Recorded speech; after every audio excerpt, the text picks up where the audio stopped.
Assalamualaikum warahmatullahi wabarakatuh. Waalaikumsalam warahmatullahi wabarakatuh.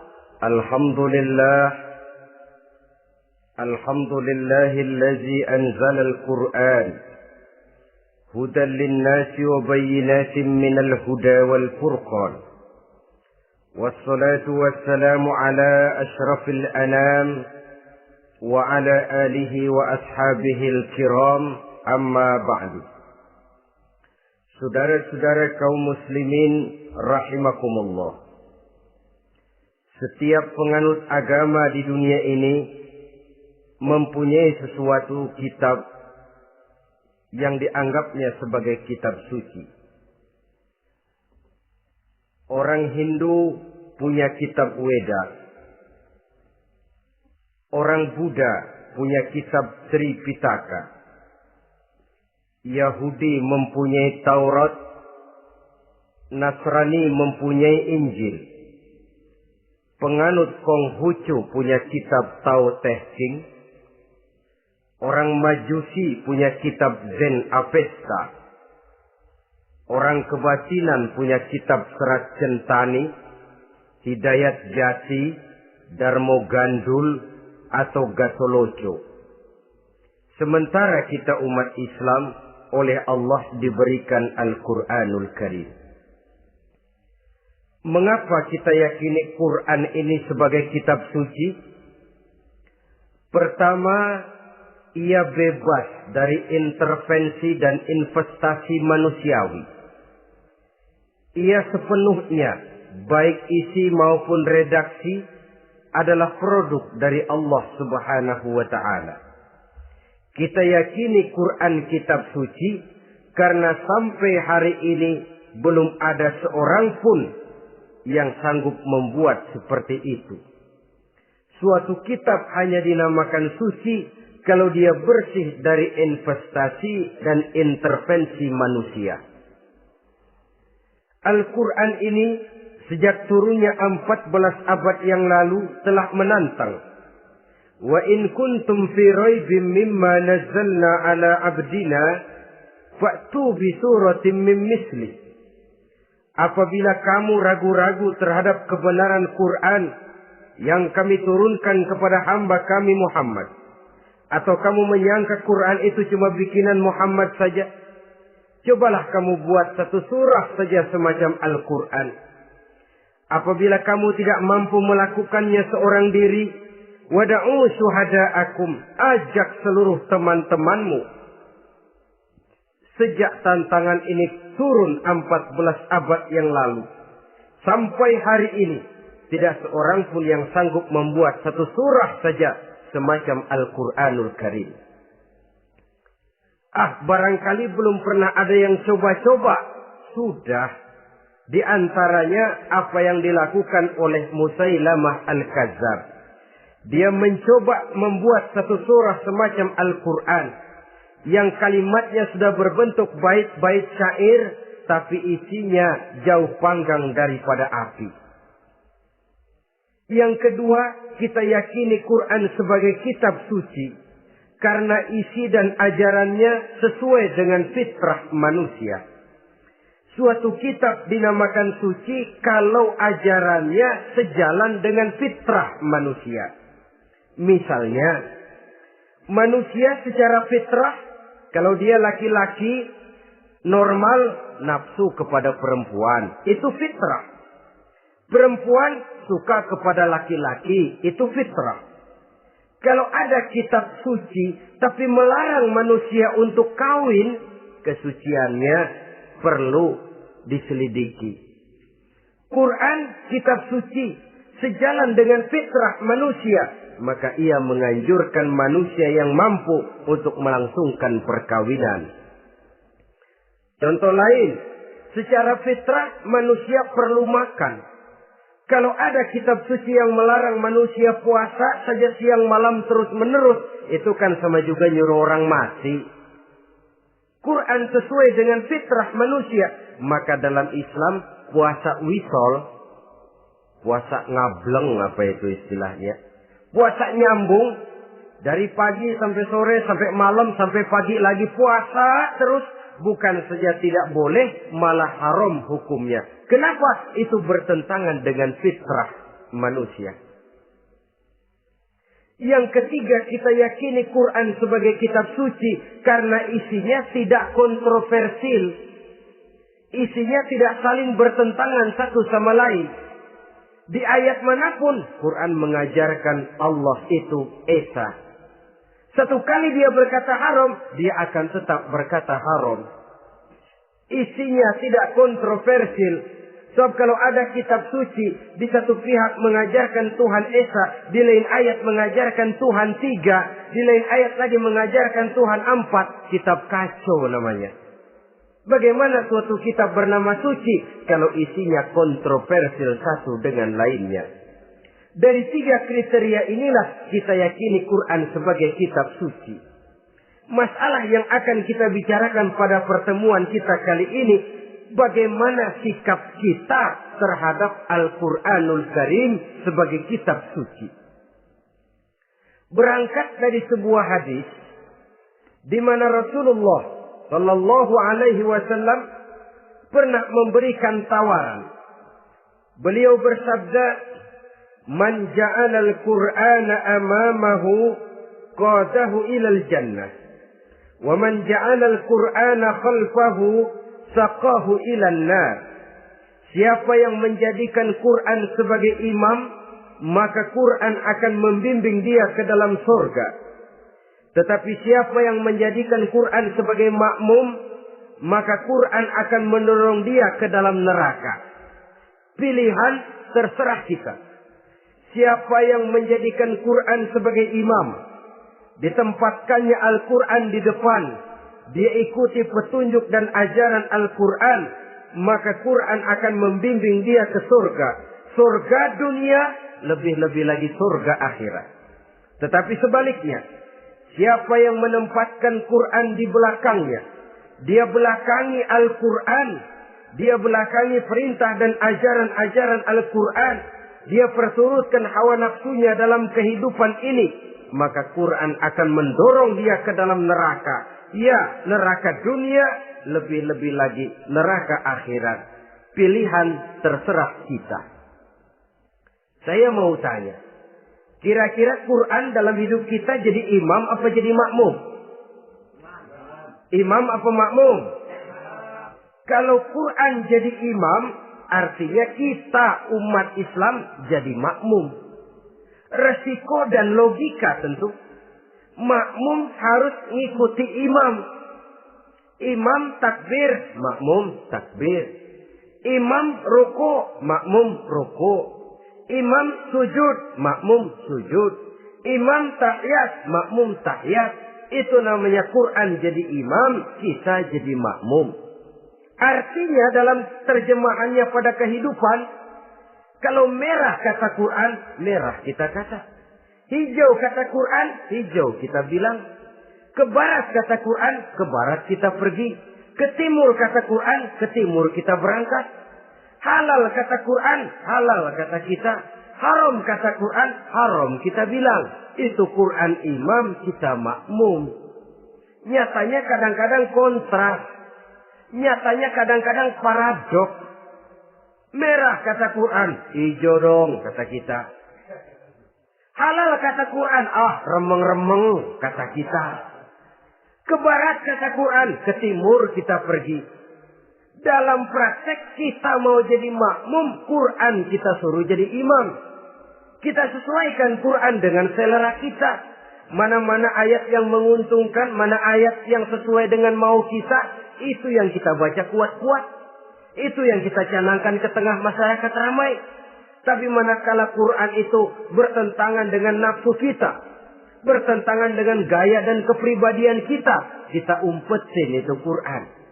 Kalau kita cuma umpetin lumayan, kadang-kadang kita tuduh Quran ketinggalan zaman. Kita anggap Quran tidak relevan lagi dengan situasi dan kondisi. Kalau sudah begitu, sudah menyeberang terlalu jauh namanya. Saudara-saudara kaum muslimin rahimakumullah.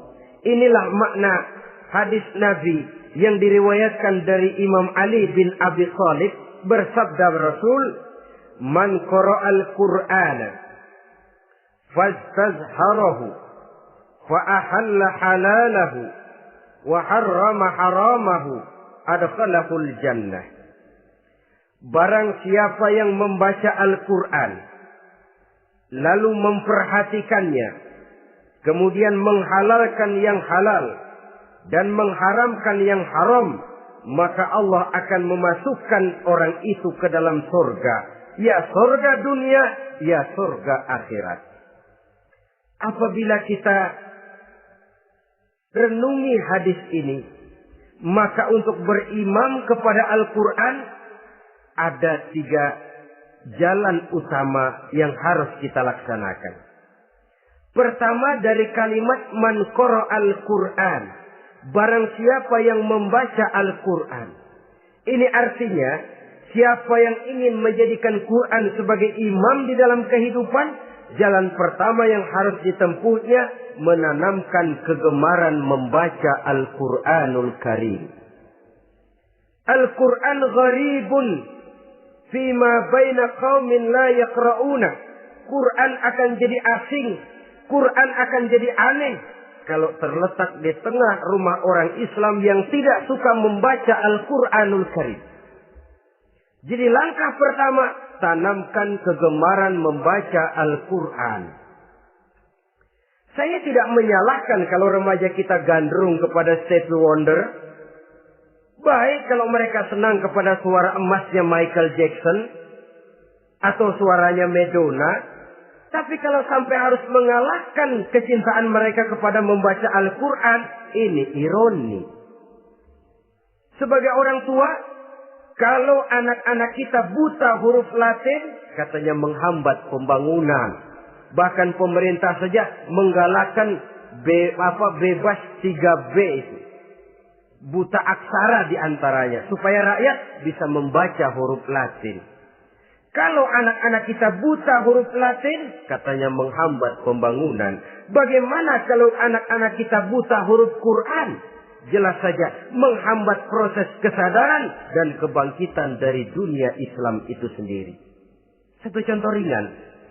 Dulu sebelum pembangunan merata, listrik belum lagi masuk desa, kampung gelap, rumah pakai lampu minyak. Kalau kita masuk kampung, terasa banyak orang Islam. Kenapa? Di rumah sebelah sana kita dengar anak muda sedang latihan baca rawi. Sebelah sini ibu-ibu sedang selawatan. Di rumah sana remaja sedang baca Quran. Pembangunan maju, listrik masuk desa. Alhamdulillah.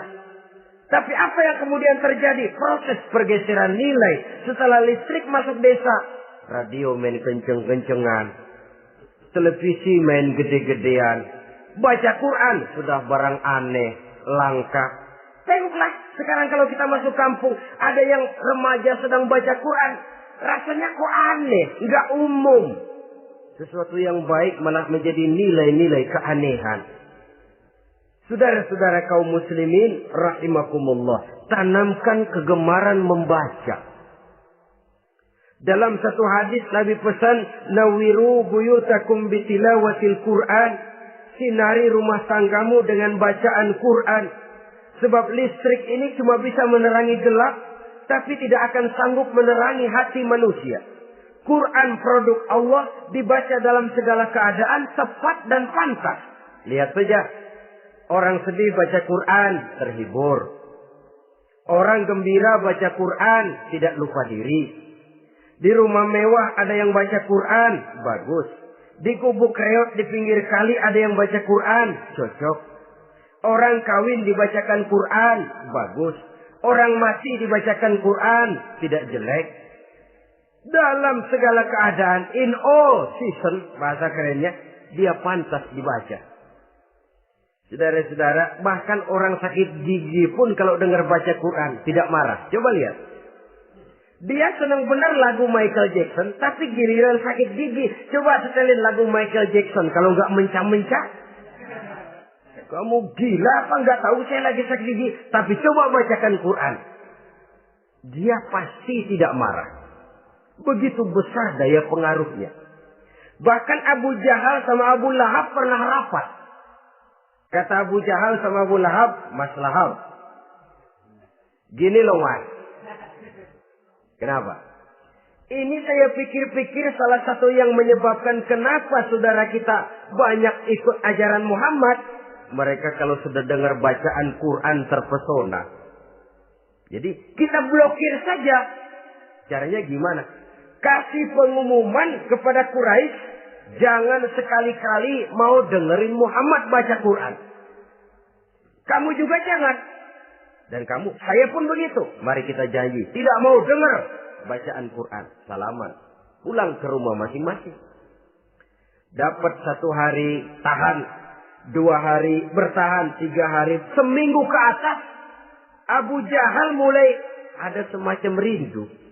Kangen pengen dengar ayat Quran.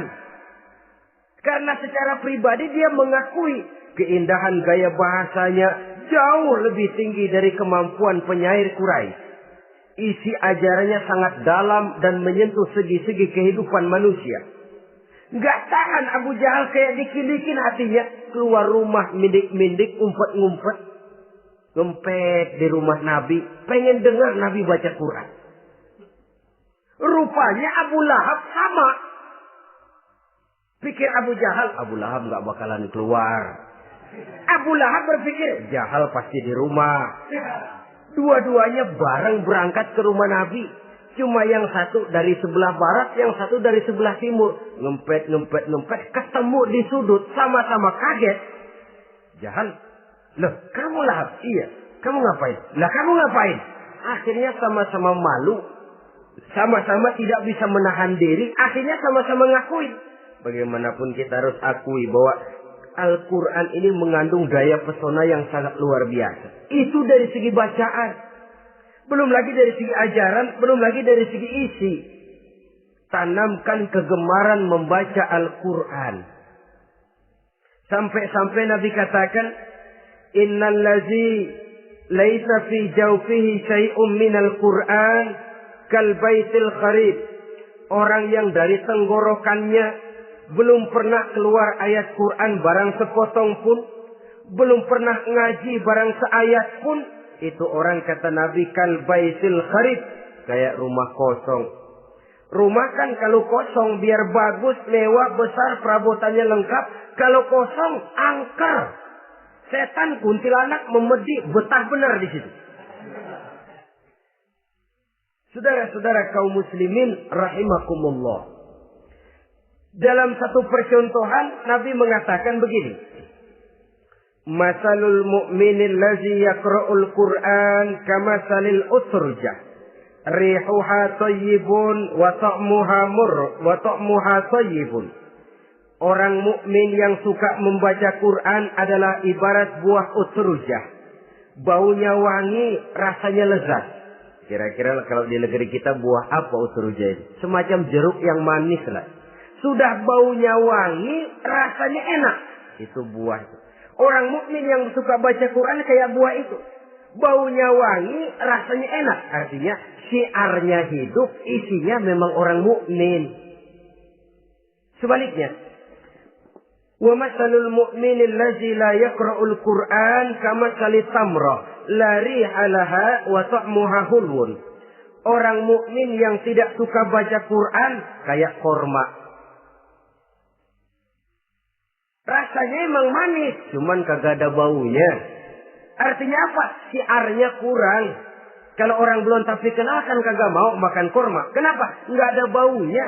Daya tariknya kurang. Walaupun rasanya enak. Kalau daya tariknya nggak ada, kan nggak ada iklannya, tidak ada syiarnya. Itu orang mukmin yang tidak suka membaca Quran. Ibarat buah, nggak ada baunya, walaupun rasanya enak. Orang kurang tergerak, kurang syiar, kurang daya tarik. Sebaliknya, wa masalul munafiq allazi yaqra'ul Qur'an kamasalir raihanah. Rihuha thayyibun wa ta'muha murrun. Orang munafik yang suka baca Quran seperti buah raihanah. Apa itu? Baunya wangi, rasanya pahit. Orang munafik baca Quran kayak buah itu. Baunya sih enak, cuman rasanya pahit. Ya munafik baca Quran. Syiarnya sih lumayan, daya tariknya hebat, isinya munafik. Nah, paling jelek orang munafik yang gak suka baca Quran. Wa masalul munafiqil ladzi la yaqra'ul Qur'an kamasalil hanzalah. Laisa laha rihun wa ta'muha murrun. Orang munafik yang tidak suka baca Quran seperti buah hanzalah. Sudah enggak ada baunya, rasanya pahit lagi. Kalau buah pacek kali. Udah baunya kagak ada, kalau dimakan bikin orang celeng. Saudara-saudara kaum muslimin rahimakumullah. Tanamkan kegemaran membaca Al-Quran. Karena membaca Al-Quran merupakan ibadah yang besar. Bahkan kata Nabi, afdalu ibadati abdi qiraatul Quran.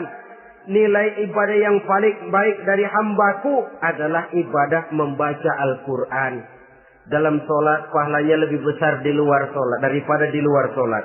Dengan wudu pahalanya lebih besar daripada tanpa wudu. Mengerti pahalanya lebih besar daripada tidak mengerti. Tapi tidak mengerti pun jangankan membaca, mendengar saja orang baca Quran dengan baik sudah didoakan untuk mendapat rahmat. Berpahala mendengar bacaan Al-Quran walaupun tidak mengerti. Apalagi membaca sendiri, apalagi mengerti apa yang kita baca. Tentu pahala itu akan jauh lebih besar. Ini yang pertama. Tanamkan kegemaran membaca Al-Quranul Karim. Yang kedua, dalam hadis tadi, fastazharuhu. Man qara'al Qur'ana fastazharuhu. Siapa yang membaca Al-Quran kemudian memperhatikannya. Jadi kalau kita mau berimam kepada Al-Quran, setelah menanamkan kegemaran membaca, yang kedua, perhatikan. Pahami isinya. Jangan seperti monyet pakai mahkota, ketawa girang, cengengesan, tapi dia tidak tahu arti kebesaran mahkota yang disandangnya. Bangga dengan Al-Quran, tapi apa kandungannya kita tidak mengerti. Untuk memahami Al-Quran ini, caranya bagaimana? Tentu mudah saja. Seperti contoh, kalau kita ingin mengerti caranya bikin tahu, jangan bertanya kepada montir mobil. Montir mobil ahli betul urusan mesin. Tapi kalau urusan tahu, tanya dong tukang tahu. Untuk mengerti rahasia dan seluk-beluk Al-Quran, kita harus bertanya kepada orang yang memahami seluk-beluk Al-Quran. Para ulama, para kiai, para ustadz. Yang kita tahu kualitas keilmuannya, kita yakini loyalitas dan integritasnya kepada Islam ini. Kenapa? Ayat-ayat Quran itu elastis. Dia dibawa kemana saja mau. Ditafsirkan menurut kemauan orang bisa. Paling celaka kalau yang belajar tidak punya dasar, yang mengajar punya maksud lain. Sesat dan menyesatkan. Yang ngajar punya nafsu ambisi. Yang belajar tikus budak. Yang memang tidak punya dasar apa-apa.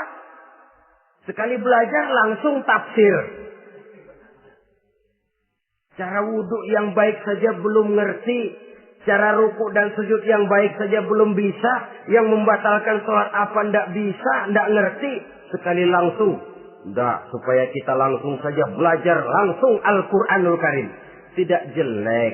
Cuma akan lebih baik kalau sebelumnya ada unsur penunjang dari nilai-nilai keilmuan dalam Islam ini. Disinilah perlunya menghidupkan majelis-majelis taklim. Sebab kalau Al-Quran hanya dipahami dan dikutak-kutik menurut maunya rasio saja, kekuatan rasio terbatas. Saya akan khawatir nantinya akan timbul pendapat-pendapat di mana Al-Quran disesuaikan dengan otak.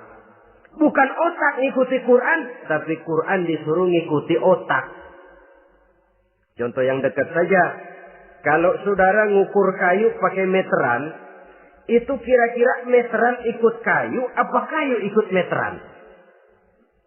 Ayo, kira-kira kayu ikut meteran, apa meteran ikut kayu?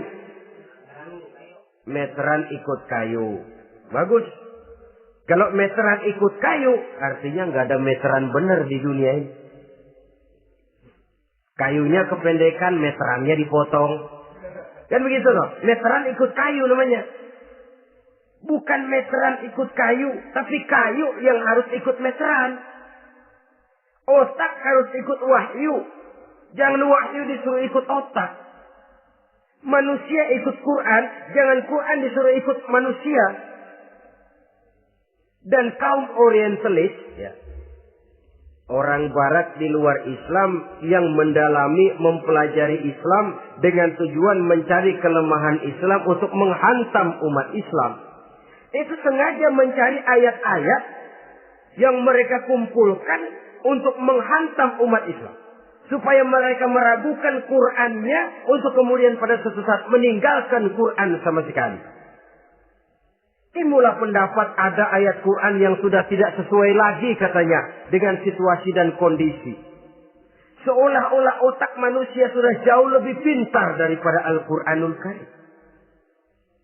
Saudara-saudara kaum muslimin rahimakumullah. Inilah yang kita berlindung dari Allah. Sebab secara demikian dengan kata lain kita secara tidak sadar sudah mengurangi kemahamutlakan dan kesempurnaan dari Allah Subhanahu wa ta'ala. Untuk memahami Al-Quran, maka kita harus bertanya kepada ahlinya. Mengaji, menghidupkan majelis-majelis taklim. Jangan sampai Al-Quran menjadi awam di tengah masyarakat Islam sendiri. Ini jalan yang kedua, memahami isinya. Sehingga dengan demikian, manakala Al-Quran dibacakan orang, pemikiran kita tidak lagi terpusat kepada kemerduan suara orang yang membaca, tapi tertuju kepada isi yang dikandungnya. Sehingga dalam kondisi semacam itu, boleh jadi tiap kali dibacakan Al-Quran, nilai iman makin tambah. Kita dengar orang baca, Alam tara kaifa fa'ala rabbuka bi ashabil fil. Terbayang oleh kita bagaimana Raja Abrahat dengan pasukannya mau menghancurkan Ka'bah. Bagi Allah cukup menurunkan burung ababil. Hancur lebur Abrahat, raja besar dengan seluruh pasukan gajahnya. Berantakan dibuatnya cuma dengan burung ababil. Allah maha besar, Allah maha kuasa. Tambah iman. Kalau tidak, ya seperti yang banyak terjadi. Quran menceritakan azab, kita malah kesenangan. Walakum azabun alim. Kamu akan mendapat azab yang pedih. Kita teriak di pojokan, toyib, toyib. Allah, alhamdulillah. Digambarkan azab malah baik-baik. Bahwa kita suka, kita gemar kepada bacaan Quran dengan suara yang merdu, alhamdulillah. Akan lebih baik lagi kalau kita mengerti apa yang dibacanya. Sebab perintah membaca tersirat makna perintah untuk memahami. Perintah memahami tersirat makna untuk mengamalkan. Dengan kata lain, kita hanya bisa mengamalkan Quran dengan baik kalau kita mengerti isinya. Kita hanya bisa mengerti isinya kalau kita rajin membacanya. Baik membaca yang tersirat, baik membaca yang tersurat dengan petunjuk para alim ulama, para kiai, dan orang-orang yang ahli di bidang itu. Saudara-saudara kaum muslimin rahimakumullah. Inilah jalan kedua. Upayakan memahami isinya. Hidupkan kajian-kajian agama. Hidupkan majelis-majelis taklim. Jangan sampai Al-Quran asing di hati kita sendiri. Jangan sampai kita awam terhadap makna kandungan dan ajaran Al-Quran. Sementara kita yakini bahwa dialah yang akan bisa membimbing kita menuju kebahagiaan sejak dari dunia sampai ke akhirat nanti. Jalan ketiga untuk berimam kepada Al-Quran. Setelah menanamkan kegemaran membaca, lalu berupaya memahami isinya. Yang ketiga adalah mengamalkannya dalam kehidupan sesuai dengan kemampuan yang kita miliki. Quran tidak akan membawa berkah Kalau ajaran yang terkandung di dalamnya kita baca, tapi kemudian kita injak-injak dalam praktek kehidupan. Quran mengatakan riba haram, tapi praktek kita dalam hidup malah senang betul kepada riba. Quran mengajarkan jagalah kesatuan persatuan dan ukhuwah Islamiyah.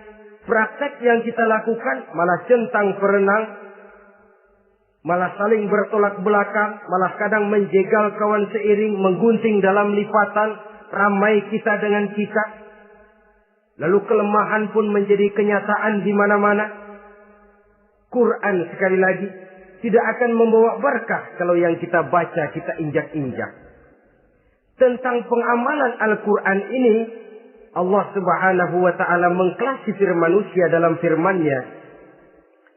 Tsumma awrasna al-kitaba allazina istafaina min ibadina. Kemudian kami wariskan Al-Quran ini kepada hamba-hamba kami yang kami pilih. Ya Allah, coba saja kita lihat ayat ini. Quran kitab pilihan. Diberikan kepada umat pilihan, yaitu kita-kita ini. Lalu bagaimana umat pilihan ini setelah menerima Al-Quran? Terbagi dalam 3 kelompok besar. Pertama kata Allah, فَمِنْهُمْ ظَالِمٌ لِنَفْسِهِ. Di antara mereka ada yang setelah menerima Al-Quran, kemudian zalim kepada dirinya sendiri. Artinya, hanya mulutnya saja yang menerima Al-Quran, tapi perbuatannya menginjak-injak Al-Quran. Orang semacam ini tidak zalim kepada Allah, tidak zalim kepada Rasulullah, tetapi orang semacam ini zalim kepada dirinya sendiri. Dia terima Quran dengan mulutnya, tapi dia injak-injak Quran dengan perbuatannya. Na'udzubillah summa na'udzubillah. Kelompok yang kedua, faminhum muqtasid. Di antara mereka ada yang setelah menerima Al-Quran lalu muqtasid. Muqtasid ini 50-50. Ngambil jalan tengah. Ajaran Quran dipakai, ajaran setan dikerjain. Artinya juga perintah Quran oke, larangan Quran ho-oh. Saudara-saudara, malaikat bingung bagaimana monternya nih anak ini. Perintah Quran dikerjain, larangan Quran juga dikerjain. Ini muqtasid. Nah, yang ideal adalah golongan yang ketiga kata Allah, wa minhum sabiqun bil khairati biiznillah. Di antara mereka ada lagi yang setelah menerima Al-Quran lalu berlomba-lomba melaksanakannya, berlomba-lomba mengamalkan kebaikan, dan itu hanya bisa terjadi biiznillah, dengan izin dari Allah. Hidayah, saudara-saudara. Berapa banyak orang yang mengerti Quran tapi hidupnya jauh dari cahaya Quran. Berapa banyak orang yang ahli Quran tapi cahaya Quran tidak menerangi kehidupannya. Berapa banyak orang yang ahli hukum tapi bikin bingung masyarakat dengan fatwanya. Saudara-saudara kaum muslimin, kenapa bisa terjadi? Itu tidak ada hidayah, tidak biiznillah, tidak ada izin dari Allah. Maka bisa membaca Quran, alhamdulillah. Bisa memahaminya, kita bersyukur kehadirat Allah. Lebih penting dari itu, kita mohon hidayah agar bisa mengamalkannya sesuai dengan kemampuan kita. Saudara-saudara kaum muslimin rahimakumullah. Mana yang lebih banyak di zaman kita sekarang ini? Kita bisa analisa. Ada yang menerima Quran hanya dengan mulutnya saja. Kalau ditanya, Tuhanmu siapa? Allah. Kiblatmu mana? Ka'bah. Saudaramu siapa? Umat Islam. Kitab sucimu apa? Quran. Kamu bisa baca? Enggak. Ya, kalau cuma enggak bisa baca, barangkali kadang-kadang Quran saja pun tidak punya. Ini yang ironi, ini yang menyedihkan. Saudara-saudara kaum muslimin rahimakumullah. Tanpa melaksanakan konsepsi Al-Quran di dalam kehidupan, maka kesenangan kita membacanya, pengertian kita tentang Al-Quran barangkali tidak akan bisa berbuat terlalu banyak di dalam kehidupan. Maka sekarang ini sudah ada terjemahan Quran dalam bahasa Indonesia, dalam bahasa daerah, dalam bahasa Inggris, Belanda, bahkan Jerman, yang masih harus terus dan selalu ditingkatkan terjemahan Quran di dalam kehidupan. Dengan kata lain, kita umat Islam menunggal dengan Quran kita. Jangan cuma jadi kebanggaan Islam tinggi, tidak ada yang lebih tinggi dari Islam. Quran kitab suci, tidak ada yang bisa menandinginya. Qurannya, tapi umatnya, kadang-kadang kita ini jauh panggang daripada api. Kita bersyukur musabaqah tilawatil Quran dihidupkan dengan biaya bermiliar rupiah. Sejak dari tingkat kelurahan, kecamatan, wali kota, provinsi, sampai kepada tingkat nasional. Untuk menanamkan kegemaran membaca Quran. Setelah itu, hendaknya diadakan peningkatan dengan upaya memahaminya. Sehingga pada suatu saat, boleh kita adakan musabaqah pengamalan Quran. Hadiahnya sudah langsung dari Allah sendiri. Ini yang kita perlu berlomba. Berlomba mengamalkan ajaran Quran. Sabiqun bil khairat. Berlomba mengamalkan ajaran-ajaran Al-Quranul Karim. Nah, oleh karena Al-Quran ini dalam bentuknya yang umum kadang-kadang hanya menjelaskan satu persoalan secara global. Kita memerlukan tuntunan sunnah dari Rasulullah Sallallahu Alaihi Wasallam. Umpamanya, Quran hanya mengajarkan aqimis sholat, dirikan sholat. Caranya bagaimana? Tidak ada cara sholat dalam Quran. Dari mana kita tahu cara sholat? Dari sunnah. Itu sebabnya selain Al-Quran sebagai sumber utama, kita memerlukan sunnah. Bahwa sholat pakai takbiratul ihram di Quran tidak ada. Bahwa sholat pakai tahiyat dalam Quran tidak ada. Jadi kalau orang cuma Quran saja, tidak ada sunnah itu, ya bagaimana kita bisa sholat? Quran cuma mengatakan wa atimul hajja wal umrata lillah, laksanakan haji dan umrah karena Allah. Bagaimana manasik haji? Bagaimana cara sa'i? Bagaimana cara wukuf? Bagaimana cara melontar? Tidak ada dalam Quran. Yang memuat itu tidak lain sunnah.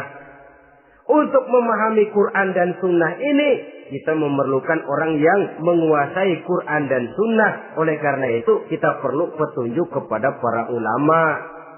Itu sebabnya Quran sendiri mengatakan, wa in tanaza'tum fi syai'in farudduhu ila Allahi wa rasulih. Apabila kamu berbeda pendapat tentang suatu persoalan, kembalikan kepada Allah dan Rasulnya. Kembalikan kepada Allah artinya kembalikan kepada Quran. Kembalikan kepada Rasul maksudnya kembalikan kepada sunnah. Siapa yang mengerti Quran dan sunnah? Para ulama yang kualitas ilmunya kita yakini, loyalitas dan kredibilitas serta integritas keislamannya bisa menjadi panutan. Saudara-saudara kaum muslimin rahimakumullah. Dengan demikian, kalau orang berkata langsung saja memahami Quran, sekarang kan sudah banyak terjemahannya, tidak usah lewat ulama-ulamaan. Saya tidak mencela, cuma agak mengkhawatirkan. Kalau dia memahami Quran cuma sekedar lewat terjemahannya saja, sangat mungkin jadi dia bisa salah paham. Kita memerlukan bantuan sunnah. Kita memerlukan petunjuk para ulama yang menguasai di bidang itu. Kembalikan kepada Quran dan sunnah. Artinya bertanya kepada orang yang memahami Quran dan sunnah. Loh, dengan begitu kan akan terjadi perbedaan pendapat. Perbedaan pendapat sesuatu yang halal sepanjang tidak menyebabkan kita berpecah belah. Halal berbeda pendapat. Asal diletakkan pada proporsinya. Apalagi kalau perbedaan pendapat itu cuma masalah teknis, bukan masalah prinsip. Kenapa tidak pulang saja kepada tuntunan Quran? Lana a'maluna walakum a'malukum. Kami akan mengamalkan amalan yang kami yakini benarnya. Saudara persilahkan mengamalkan amalan yang saudara yakini benarnya. Sama-sama punya alasan, sama-sama punya dalil. Tidak usah saling menyalahkan. Tidak usah saling mengklaim, merasa yang paling benar, orang lain salah semua. Kemukakan argumen, jangan sentimen. Harus dengan semangat mencari kebenaran, bukan untuk mencapai kemenangan. Kalau sentimen lebih penting dari argumen. Kalau kemenangan lebih diutamakan dari mencari kebenaran. Yang berlaku kadang-kadang gengsi. Kalau sudah gengsi, yang bicara emosi. Kalau sudah emosi, istilah kita di kampung, ngambek. Gedean ilmunya sama ambeknya. Kadang-kadang, saya kalau nggak jadi imam, nggak mau sembahyang di situ. Kalau nggak jadi imam, orang lain dianggapnya kagak sah sembayangnya. Pokoknya kalau nggak ngaji sama saya, Islamnya kurang benar. Mengklaim. Perbedaan pendapat wajar, halal, asal tidak menyebabkan kita berpecah belah. Dan sewajarnya kita lebih berusaha mencari titik pertemuan, memperbesar persamaan, dan bukan mengutak-utik perbedaan. Kadang-kadang inilah penyakit kita nih. Satu kunut, satu tidak sembahyang subuhnya. Bisa RT. Satu usoli, satu tidak. Bisa RW. Satu azan sekali Jumatan, satu dua kali. Bikin masjid lagi. Kenapa bukan persamaannya yang dicari? Kenapa justru perbedaannya yang diperbesar? Yang masalah macam ini sampai kiamat tidak pernah selesai. Kan lebih baik kalau kita ditanya orang, Pak, sholat subuh itu pakai kunut apa tidak sih? Kalau saya pakai. Kalau yang tidak pakai kunut bagaimana Pak? Betul, kata yang tidak pakai. Jadi yang pakai kunut betul. Betul, karena saya pakai kunut. Yang tidak juga betul. Betul, kata yang tidak pakai. Kalau yang kunut betul, yang tidak kunut betul. Lalu yang salah yang mana Pak? Yang salah yang subuh nggak sembahyang.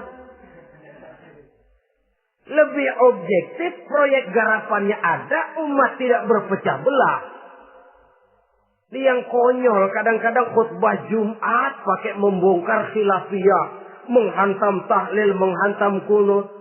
Selesai sembahyang Jumat, apa yang terjadi? Umat resah, masyarakat gelisah, polemik timbul, masalah tidak terselesaikan. Orang jadi khotib itu raja dalam mimbar Jumat, siapa yang mau bantah dia? Kalau memang mau buka itu persoalan khilafiyah, buka dalam forum khusus. Adakan pengajian, jelaskan masalahnya secara luas, mendasar.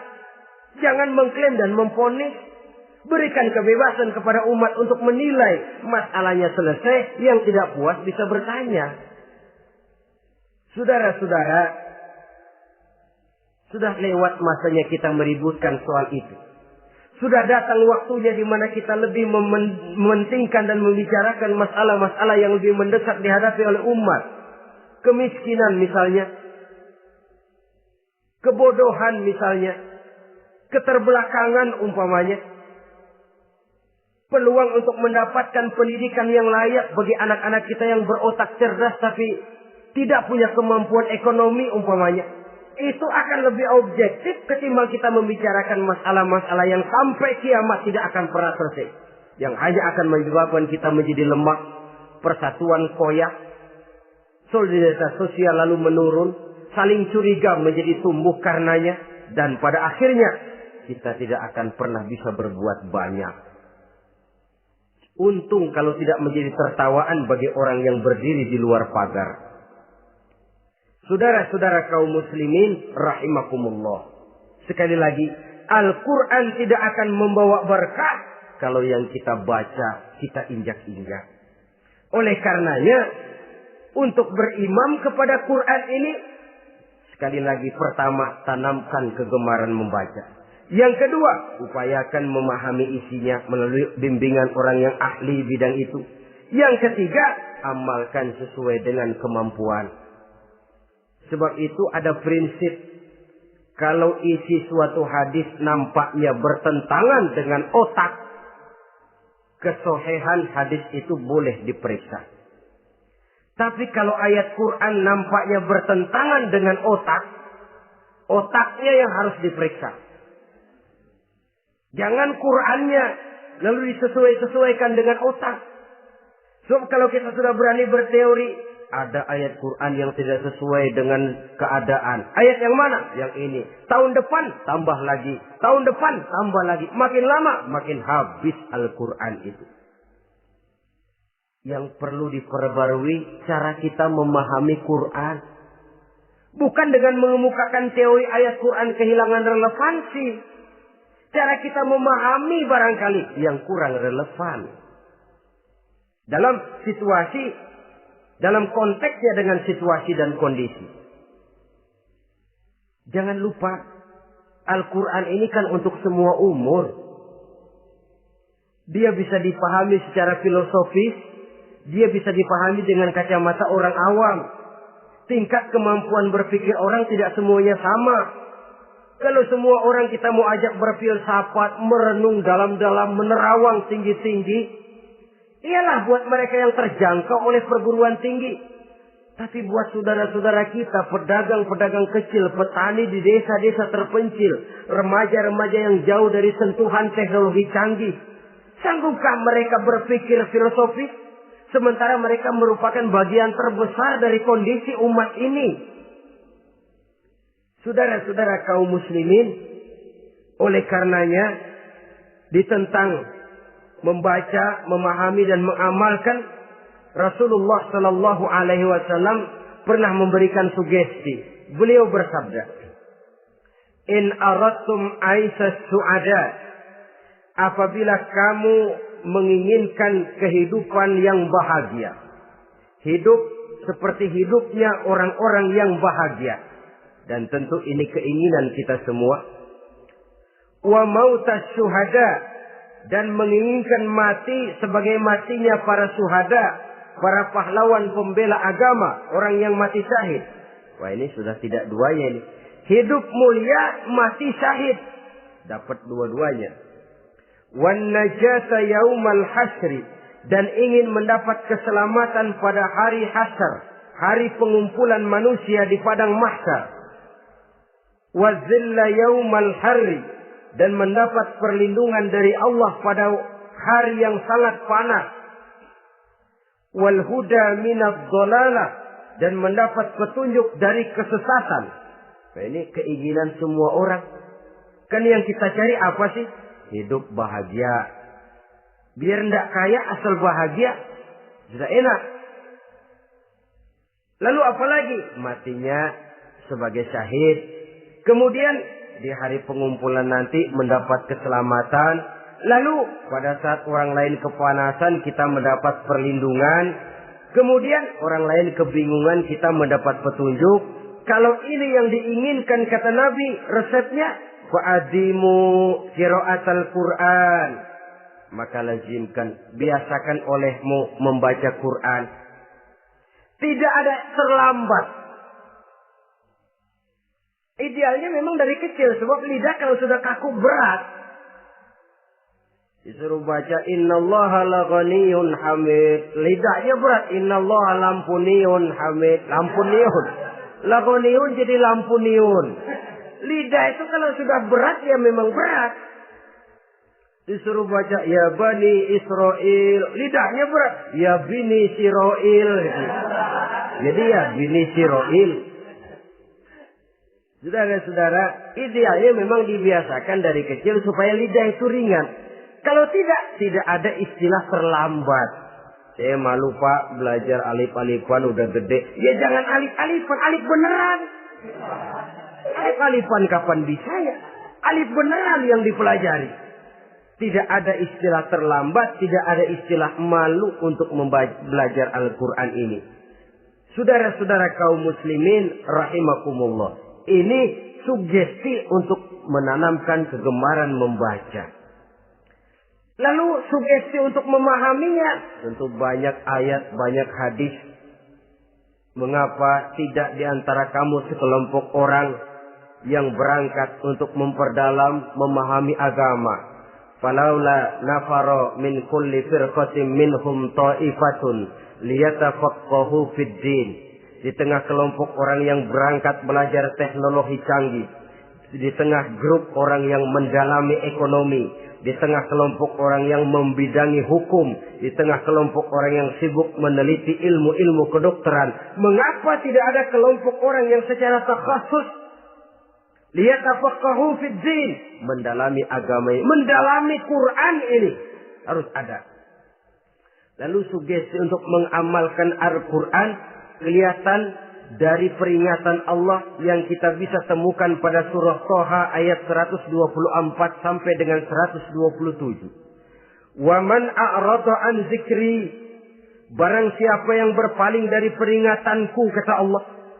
Barang siapa yang berpaling dari Al-Quran ini, dia terima Al-Quran, dia imani Quran, tapi dia berpaling dari ajarannya, dia injak-injak apa yang seharusnya dia amalkan, dia perturutkan hawa nafsunya, maka kata Allah, fa inna lahu ma'isyatan dhanka, dia akan diberikan satu penghidupan yang sempit. Inna lillahi wa inna ilaihi raji'un. Diberikan hidup yang sempit. Kalau hidup sudah terasa sempit, bagaimanapun luasnya rumah, sempit. Kalau hidup sudah terasa sempit, bagaimanapun banyaknya harta, sumpek. Kalau sudah hidup ini terasa sempit, bagaimanapun luasnya pergaulan, tidak ada tempat kita bertanya, melarikan persoalan, membagi rasa. Siapa yang berpaling dari Quran, dia akan diberikan penghidupan yang sempit. Bukan dagangnya tidak untung, bukan kerjanya tidak digaji, tapi kesempitan hati lebih bahaya loh dari kesempitan ekonomi. Itu di dunia. Di akhirat, wa nahsyuruhu yaumal qiyamati a'ma. Di akhirat nanti dia akan dikumpulkan oleh Allah dalam keadaan buta. Ya Allah, ya Rasul. Padahal ke akhirat kita baru tumben. Sekali ke akhirat buta. Masya Allah. Di tempat kita lahir saja, kalau tadinya kita melihat, tahu-tahu menjadi buta, kita bingung. Padahal jalan sudah pernah kita lihat, arah sudah pernah kita tahu. Bagaimana di padang mahsyar nanti? Kemana jalan yang akan ditempuh? Kepada siapa kita hendak bertanya? Mana teman, mana istri, mana anak? Buta pula kita. Satu kesengsaraan yang merupakan puncak kesengsaraan. Dikala itu orang yang semacam tadi protes. Rabbi, lima hasyartani a'ma wa qad kuntu basira. Wahai Allah, kenapa hari ini saya dikumpulkan dalam keadaan buta? Padahal ketika di dunia dulu saya melihat, saya menyaksikan gunung yang menjulang tinggi ke angkasa. Saya melihat lautan yang luas terhampar biru membentang. Saya saksikan luas tanah, sawah luas menguning. Saya saksikan keindahan alam. Di dunia saya melihat Allah. Kenapa sekarang saya dikumpulkan dalam keadaan begini? Protes dia, tidak terima dia. Allah jawab, kadzalika atatka ayatuna fanasisaha. Kata Allah, begitulah memang. Dahulunya waktu di dunia telah datang ayat-ayat kami kepadamu. Telah turun Al-Quran. Telah datang agama. Fanasisaha. Tapi kamu lupakan dia. Kamu lupakan Quran. Kamu lupakan Islam. Datang ayat, turun Quran, turun agama. Kamu belaga pilon. Kamu belaga enggak tahu. Wa kadzalikal yauma tunsa. Maka hari ini pun begitulah kamu dilupakan. Sebagaimana dulu waktu di dunia, kamu telah melupakan ayat-ayatku. Melupakan kitabku, melupakan ajaran-ajaranku. Hari ini kamu pun dilupakan. Seolah-olah Tuhan cuma enggak bilang, mereka protes, Tuhan, kenapa saya buta padahal di dunia saya ngelihat?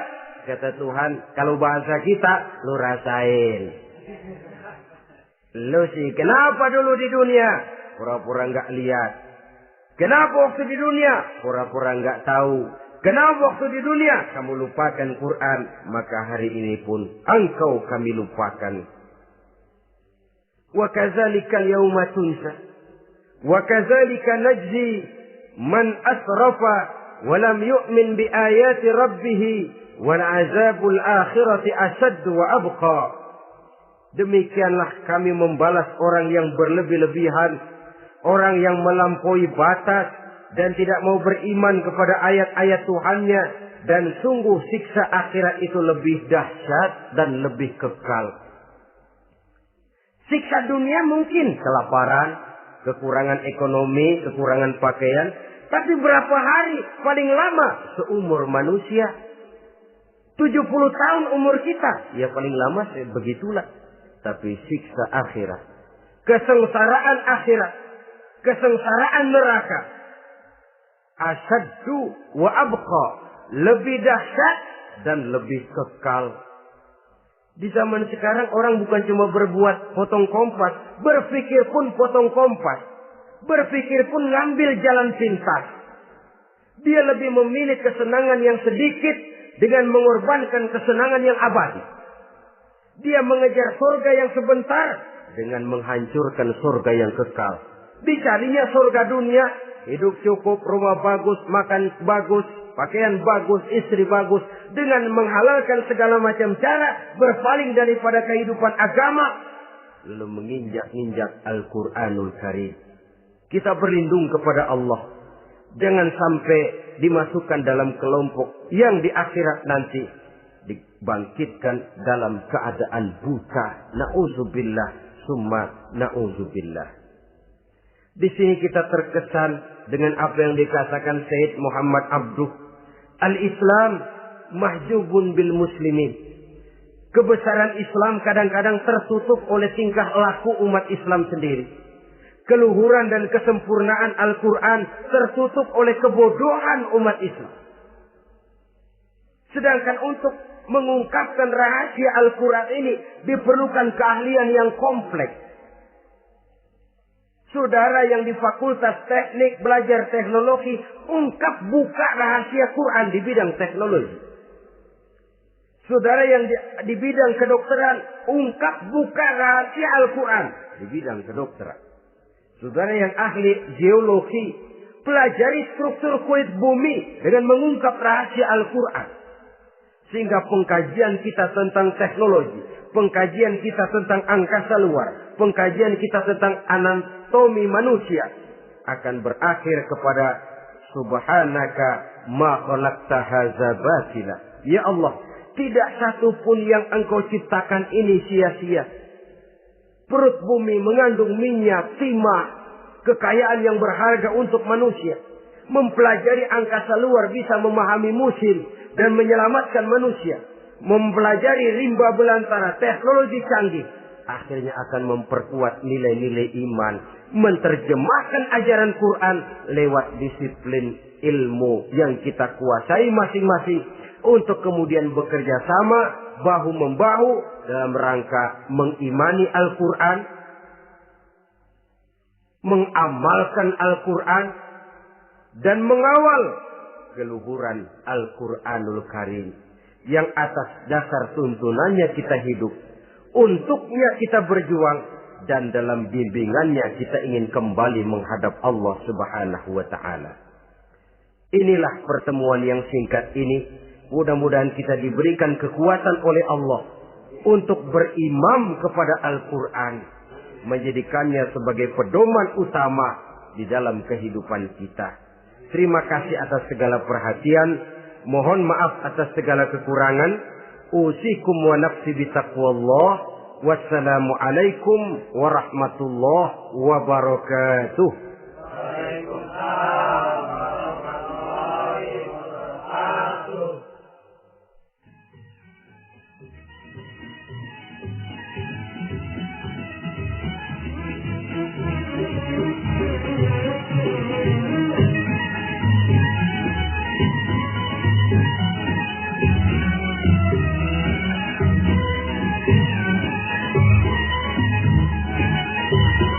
Thank you.